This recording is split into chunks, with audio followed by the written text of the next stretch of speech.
एक महिला के अधिकार क्या होंगे? क्या वो धर्म के आधार पर बदल सकते हैं? ये सवाल आया है देश की सुप्रीम कोर्ट के सामने, क्योंकि एक मुस्लिम महिला ने सीआरपीसी की धारा 125 के तहत याचिका दाखिल कर अपने पति से गुजारा भत्ते की मांग की है। तो हमने सोचा कि आसान भाषा में आज आपको बताएं कि सीआरपीसी की धारा 125 क्या है, तलाक के बाद मेंटेनेंस को लेकर कानून क्या कहता है और हालिया केस क्या है जिस पर सुप्रीम कोर्ट में सुनवाई हुई। नमस्कार, मेरा नाम दिव्यांशी सुमराव है। आप देख रहे हैं हमारा खास प्रोग्राम आसान भाषा में।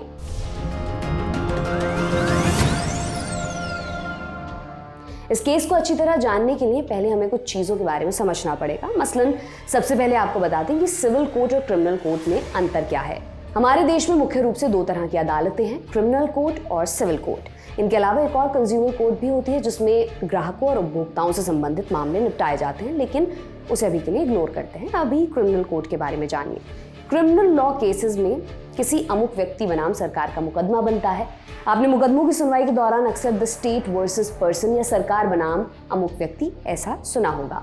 उदाहरण के लिए अगर किसी एक्स नाम के व्यक्ति ने वाई नाम के व्यक्ति पर हमला किया तो वाई की ओर से सरकार केस लड़ती है। क्रिमिनल मामलों में ऐसा माना जाता है कि हमला किसी व्यक्ति पर नहीं बल्कि एक नागरिक पर हुआ है जिसकी जिम्मेदारी स्टेट यानी सरकार की है।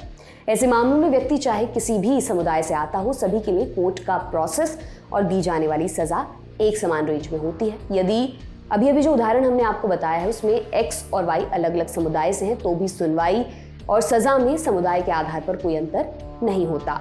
दूसरी अदालत है सिविल कोर्ट। क्रिमिनल लॉ से ठीक उलट सिविल मामलों में मुकदमा सरकार के खिलाफ नहीं लड़ना होता। हालांकि कुछ खास मामलों में सरकार भी पक्ष बन सकती है, लेकिन ऐसा कम ही होता है। सिविल मुकदमा दो व्यक्तियों, दो संस्थानों, समूहों आदि के बीच होता है। उदाहरण के लिए जमीन, प्रॉपर्टी, मानहानि, तलाक जैसे मुद्दों में सिविल मुकदमा दाखिल किया जाता है।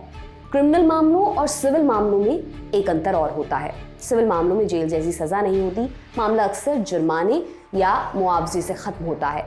सिविल कोर्ट के अंतर्गत आने वाला ऐसा ही एक मामला है तलाक का, जिसका एक मुख्य पहलू होता है मेंटेनेंस यानी गुजारा भत्ता।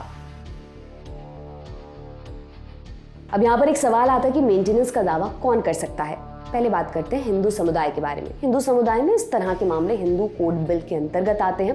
हिंदू कोड बिल को विस्तार से समझना चाहते हैं तो आसान भाषा का दूसरा एपिसोड आप देख सकते हैं, लिंक आपको डिस्क्रिप्शन बॉक्स में मिल जाएगा।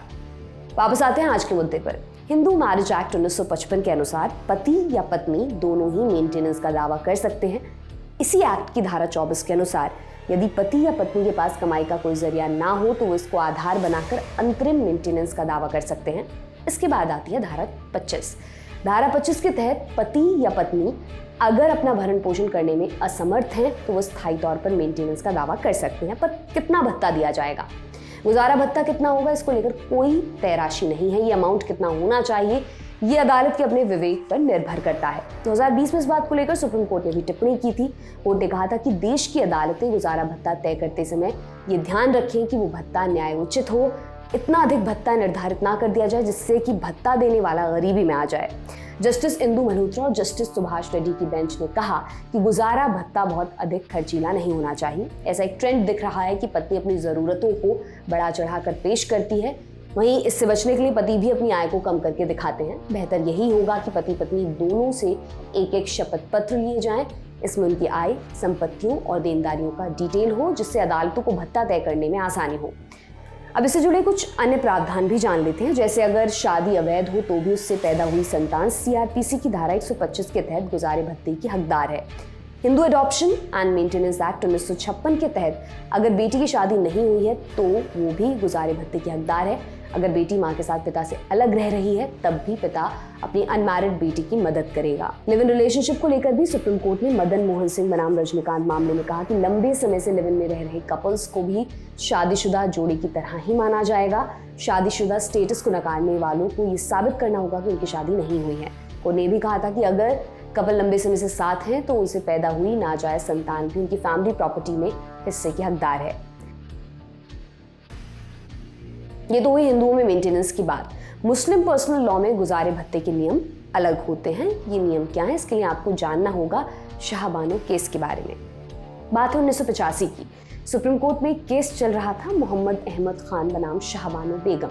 ये मामला भी एक मुस्लिम महिला के तलाक के बाद मिलने वाले मेंटेनेंस से जुड़ा था। सुप्रीम कोर्ट की संविधान पीठ ने उस समय फैसला देते हुए कहा था कि सीआरपीसी की धारा 125 एक धर्मनिरपेक्ष प्रावधान है और ये मुस्लिम महिलाओं पर भी लागू होता है।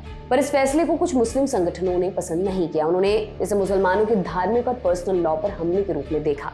लिहाजा फैसले का विरोध होना शुरू हो गया और इस घटना के चलते केंद्र की तत्कालीन राजीव गांधी सरकार ने मुस्लिम महिला अधिनियम 1986 लाकर सुप्रीम कोर्ट के फैसले को रद्द कर दिया। शाहबानो केस के बारे में और विस्तार से जानना चाहते हैं तो हमारे खास शो तारीख का एपिसोड आप देख सकते हैं, लिंक आपको डिस्क्रिप्शन बॉक्स में मिल जाएगा।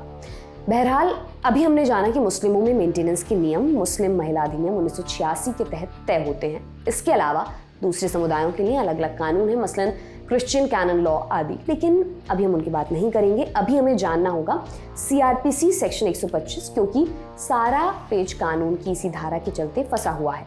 कैसे, उससे पहले जानिए सीआरपीसी सेक्शन 125 कहता क्या है। सीआरपीसी सेक्शन 125 में पत्नी, संतान और माता पिता के भरण पोषण के संबंध में विस्तार से जानकारी दी गई है।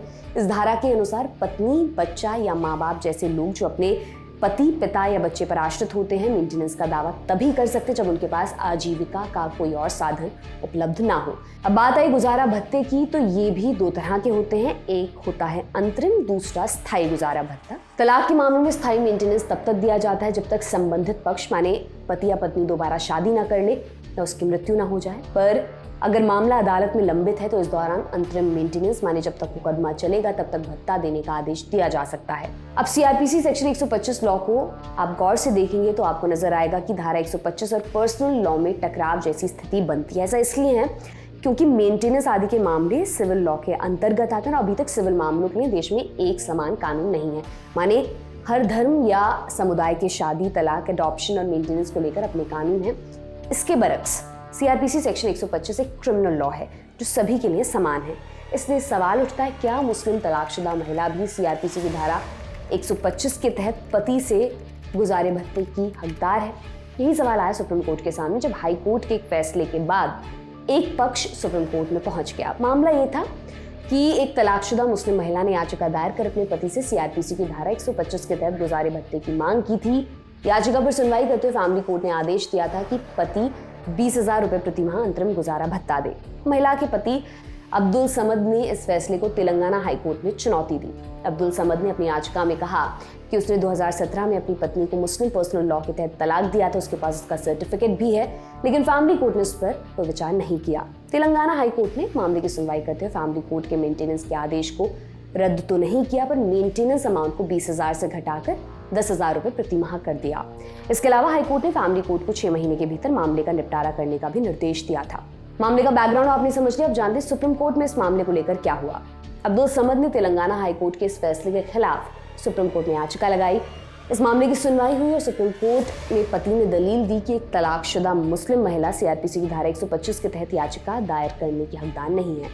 अब्दुल समद पक्ष की दलील थी कि महिला को मुस्लिम महिला अधिनियम 1986 के प्रावधानों के तहत ही चलना होगा, यानी वो कानून जो शाहबानो केस के बाद लागू हुआ था।